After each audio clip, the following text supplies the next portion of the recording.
और फ़कीरा, आज एक कहानी लेकर पेश हुआ हूँ। चिट्टे का वारिस।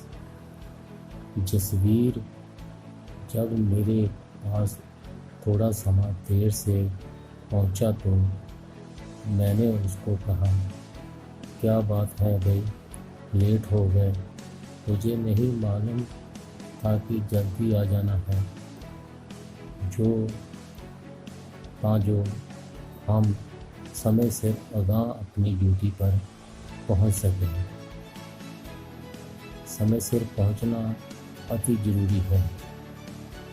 जसवीर, तुझे तो पता है आजकल महामारी का माहौल है और ऊपर से कर्फ्यू लगा हुआ है। लोगों की उम्मीदें हम पर टिकी हुई हैं।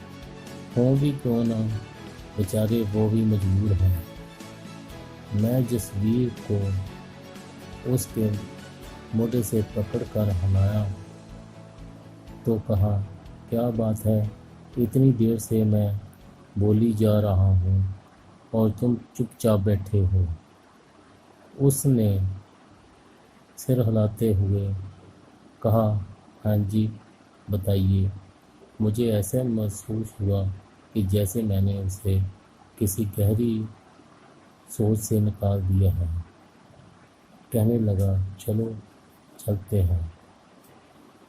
फिर हम दोनों अपनी गाड़ी में बैठकर ड्यूटी की तरफ जाने लगे।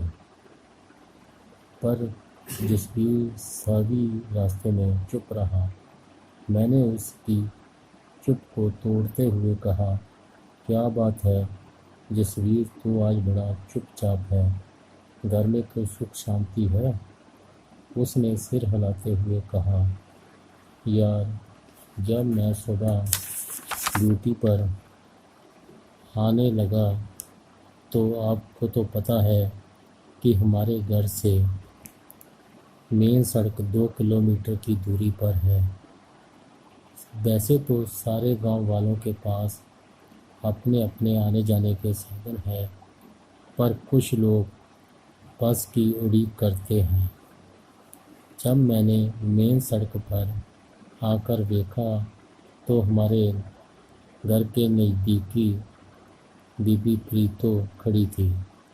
मैंने सोचा, सुख हो, इसको क्या जल्दी थी, जबकि ये जानती थी कि कोई आने जाने के लिए कोई मोटर गाड़ी भी नहीं आ रही और ऊपर से माहौल भी ऐसा है।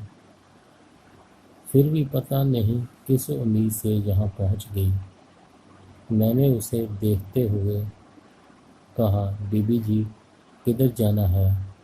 उसने काली से मेरी तरफ आई और तरला सा लेकर आप कहने लगी, वे पुत्र,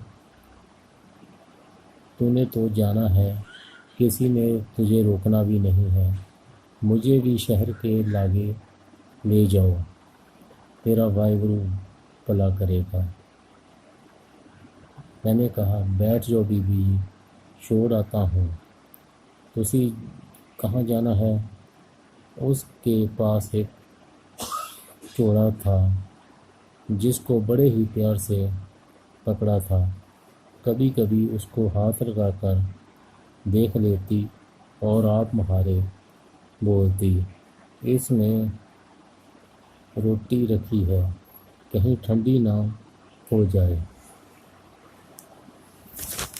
मुझे लगता था कि बीबी ने फैली बीमारी और कर्फ्यू की कोई भी सुध बुध नहीं सी। उसने अपनी पहुंच की जल्दी थी। जब मैं शहर से थोड़ा पीछे ही था तो वो आंकने लगी, बेटा मुझे इसी रोड पर उतार दो, मैं अब तुरकर चली जाऊंगी।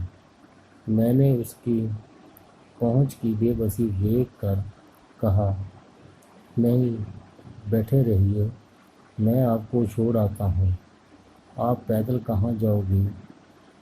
और आपकी जो थैले में रोटी है वो भी ठंडी हो जाएगी।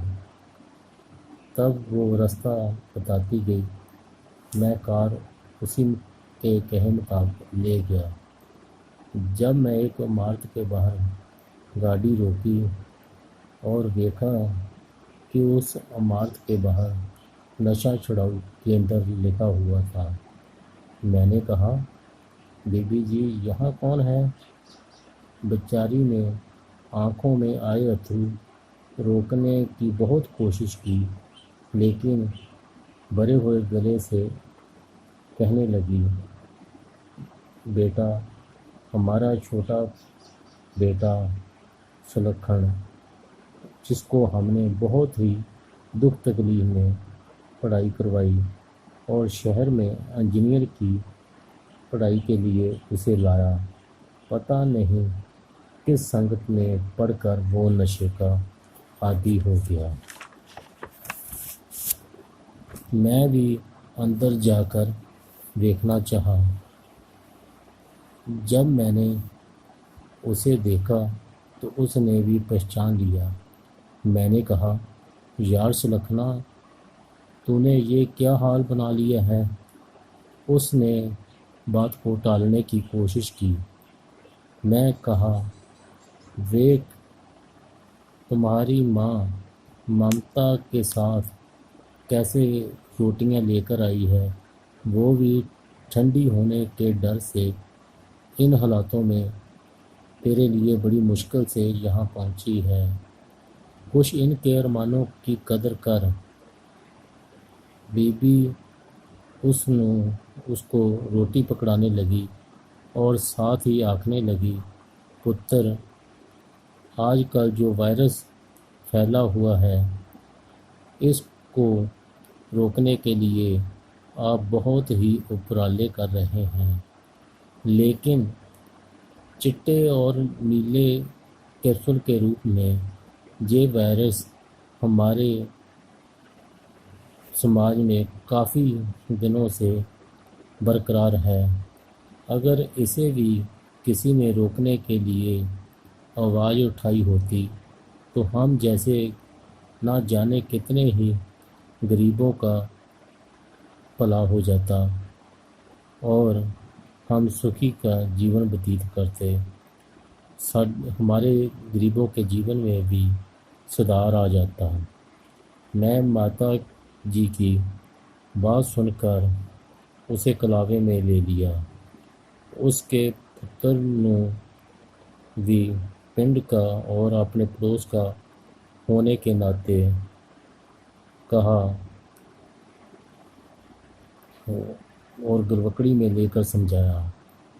सुलक्षण ने कहा, वीर जी, मैं ठीक होकर मुड़कर कभी भी इस नशे की लत में नहीं पड़ूंगा और अपने माँ बाप की हुई मेहनत का पूरा फल इनको दूंगा।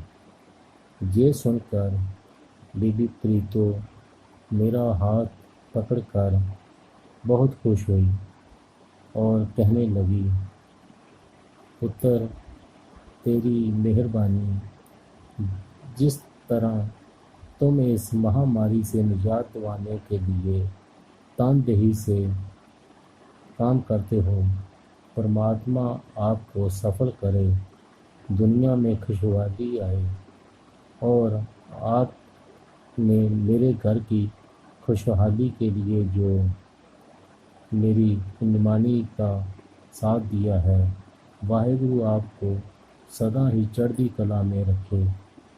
वह आपने मेरा मुसीबत के समय में हाथ पकड़ा है। जब तक हमारा ड्यूटी वाला स्थान आ गया, जसवीर ने कहा, मैं इस करके आज देर से पहुंचा हूँ। मुझे ये सब सुनकर उस पर नाज होने लगा। फिर मेरे दिमाग में चला कि हमें पहले से ही समाज में जो कुरीतियाँ बड़ी तेज़ी से बढ़ रही हैं, उनको रोकने के लिए प्रयत्न करने चाहिए, जैसे भ्रूण हत्या, नशा, दहेज, और दूसरी बुराइयों को ख़त्म करने के लिए कदम उठाने चाहिए। मैं जसवीर के चेहरे पे आज एक बखरी खुशी महसूस करता हुआ देखा और दिल को उसको बधाई देकर अपने काम पर जुट पड़ा। धन्यवाद। अगर कहानी अच्छी लगी हो और शेयर और सब्सक्राइब ज़रूर कीजिए। जय हिंद।